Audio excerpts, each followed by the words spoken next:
Hello students, आप सभी का हार्दिक स्वागत है।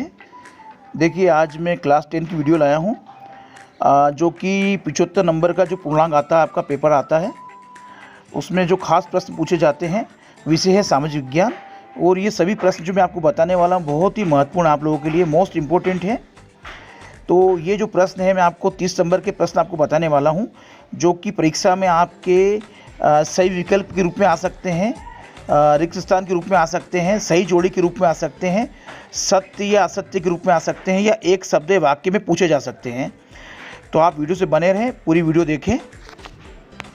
देखिए, सभी प्रश्न एक एक अंक के हैं, तो आप वीडियो से बने रहें। और मैं 30 नंबर के प्रश्नों की जानकारी आपको देने वाला हूँ। देखिए, इसमें पहला प्रश्न है कि उपभोक्ता संरक्षण नियम कब लागू किया गया। तो इसका आंसर है 1986 में। आगे है प्रश्न नंबर 2, एक मार्ग सुरक्षा चिन्ह जो है वो किसके लिए है। तो एक मार्ग सुरक्षा चिन्ह जो है वो कृषि उत्पादों के लिए है। इसी में अगला प्रश्न है कि बिजली के उपकरणों पर किस का चिन्ह अंकित रहता है। तो वो रहता है ISI का। उसके ऊपर जो चिन्ह अंकित रहता है वो ISI का रहता है बिजली के उपकरणों पर।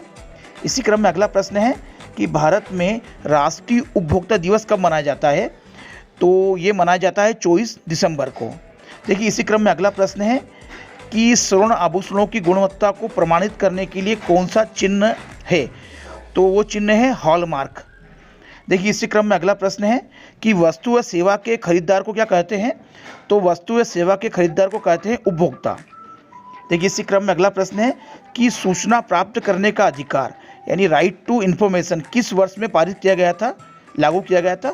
तो वर्ष 2005 में ये पारित किया गया था। देखिए, इसी क्रम में अगला प्रश्न है कि वूल मार्क किसकी गुणवत्ता प्रमाणित करता है। तो वूल मार्क जो है ऊन एवं ऊनी वस्त्रों की गुणवत्ता प्रमाणित करता है। देखिए, सभी एक एक नंबर के बहुत ही खास प्रश्न हैं। अगला प्रश्न है कि विश्व व्यापार संगठन की स्थापना कब हुई।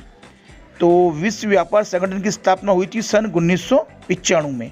इसी क्रम में अगला प्रश्न है कि विभिन्न देशों में उत्पादन करने वाली कंपनियों को क्या कहा जाता है।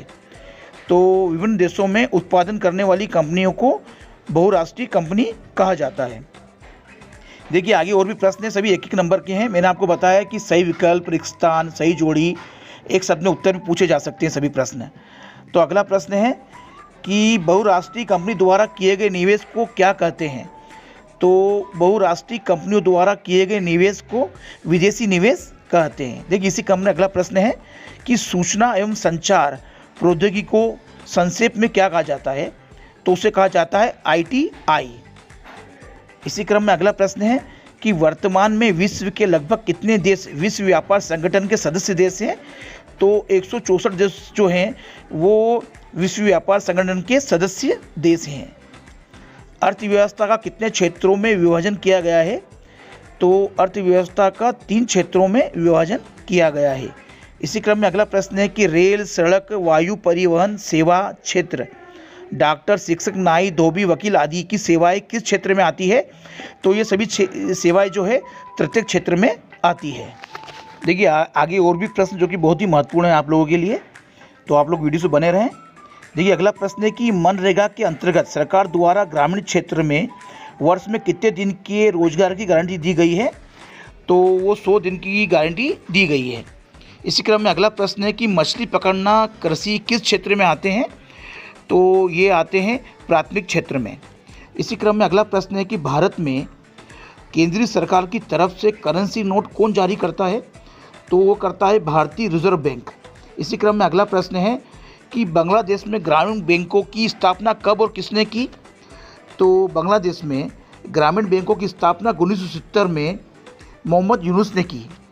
इसी क्रम में अगला प्रश्न है कि एक वस्तु से दूसरी वस्तु की अदला बदली करके आवश्यकताओं की पूर्ति करना कौन सी प्रणाली कहलाता है।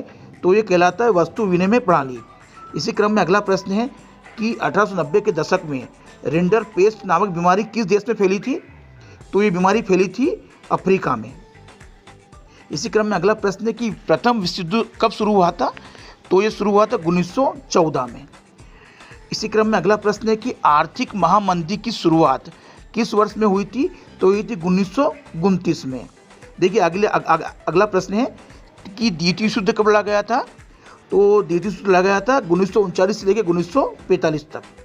इसी क्रम में अगला प्रश्न है कि इंग्लैंड में सबसे पहले किस दशक में कारखाने खुले? तो इंग्लैंड में सबसे पहले 1730 के दशक में कारखाने खुले। देखिए आगे और भी प्रश्न हैं, सभी प्रश्न बहुत महत्वपूर्ण हैं आप लोगों के लिए, वीडियो से बने रहें आप। अगला प्रश्न है कि मुंबई में प्रथम कपड़ा मिल कब स्थापित हुआ था? तो हुआ था 1854 में। इसी क्रम में अगला प्रश्न है कि बंगाल में देश का पहला जूट मिल कब शुरू हुआ था? तो हुआ था 1855 में। इसी क्रम में अगला प्रश्न है कि उद्योगपति नए मजदूरों की भर्ती के लिए किसे नियुक्त करते थे? तो उद्योगपति जो थे नए मजदूरों की भर्ती के लिए जॉबर को नियुक्त करते थे। इसी क्रम में अगला प्रश्न है कि 1860 के दशक में कानपुर में कौन सी मिल खोली गई थी?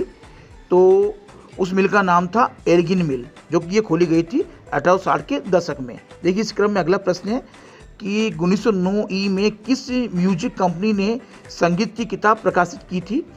तो वो की थी E.T. पाल ने। देखिए और भी प्रश्न बहुत महत्वपूर्ण हैं, आप लोग सभी वीडियो से बने रहें, बहुत ही मोस्ट इम्पोर्टेंट प्रश्न है। तो अगला प्रश्न है कि औद्योगिक क्रांति सबसे पहले किस देश में प्रारंभ हुई? तो ये हुई थी इंग्लैंड में। इसी क्रम में अगला प्रश्न है कि जे.एन. टाटा ने भारत का लौह इस्पात कारखाना कहाँ स्थापित किया था? तो जे.एन. टाटा ने भारत का लौह इस्पात कारखाना जमशेदपुर में स्थापित किया था। इसी क्रम में अगला प्रश्न है कि 1928 के ग्राइप वाटर के कैलेंडर पर किस भगवान का चित्र अंकित था? तो ग्राइप वाटर के कैलेंडर पर भगवान बालकृष्ण का चित्र अंकित था। इसी क्रम में अगला प्रश्न है कि आंध्र प्रदेश और उड़ीसा के डेल्टा क्षेत्रों तथा गंगा के मैदानों में सामान्यतः कौन सी मृदा पाई जाती है? तो ये मृदा पाई जाती है जलोढ़ मिट्टी। देखिए इसी क्रम में अगला प्रश्न है कि कौन सा कारक मृदा के निर्माण में सहयोगी नहीं है? तो वो है पानी का इकट्ठा होना। इसी क्रम में अगला प्रश्न है कि पश्चिमी घाट प्रदेश में किस प्रकार की मृदा पाई जाती है? तो वहाँ पाई जाती है काली मृदा। इसी क्रम में अगला प्रश्न है कि पुरानी जलोढ़ मिट्टी को क्या कहते हैं? तो पुरानी जलोढ़ मिट्टी को बागड़ मिट्टी कहते हैं। देखिए इसी क्रम में अगला प्रश्न है कि रियो डी जेनेरो पृथ्वी सम्मेलन कहाँ हुआ था? तो यह हुआ था ब्राज़ील में। इसी क्रम में अगला प्रश्न है कि भारत में वन क्षेत्र कितने प्रतिशत हैं? तो भारत में वन क्षेत्र जो है 33% हैं। इसी क्रम में अगला प्रश्न है भारत में पर्वत क्षेत्र कितने प्रतिशत हैं? तो भारत में पर्वत क्षेत्र जो है 30% हैं। इसी क्रम में अगला प्रश्न है कि भारत में भू क्षेत्र मैदान कितने प्रतिशत हैं? तो भारत में भू क्षेत्र मैदान जो है वो 43% है। इसी क्रम में अगला प्रश्न है कि भारत का कुल भौगोलिक क्षेत्रफल कितना है? तो भारत का कुल भौगोलिक क्षेत्रफल जो है वो 32.8 लाख वर्ग किलोमीटर है। देखिए इसी क्रम में अगला प्रश्न है कि नवीन जलोढ़क का स्थानीय नाम बताइए। तो इसका नाम है खादर। इसी क्रम में अगला प्रश्न है कि रेगड़ या कपास वाली मिट्टी को क्या कहते हैं? तो रेगड़ या कपास वाली मिट्टी को कहते हैं काली मिट्टी। देखिए ये लास्ट प्रश्न है और सभी प्रश्न बहुत ही महत्वपूर्ण हैं, तो आप वीडियो से बने रहें, पूरी वीडियो देखें। अच्छी लगे तो लाइक करें, शेयर कर दें और चैनल से जुड़ जाएं, सब्सक्राइब कर दें। देखिए इसी क्रम में अगला प्रश्न है कि डेल्टाई भागों में सामान्यतः कौन सी मृदा पाई जाती है? तो डेल्टाई भागों में सामान्यतः जलोढ़ मृदा पाई जाती है। देखने के लिए धन्यवाद। Thank you very much.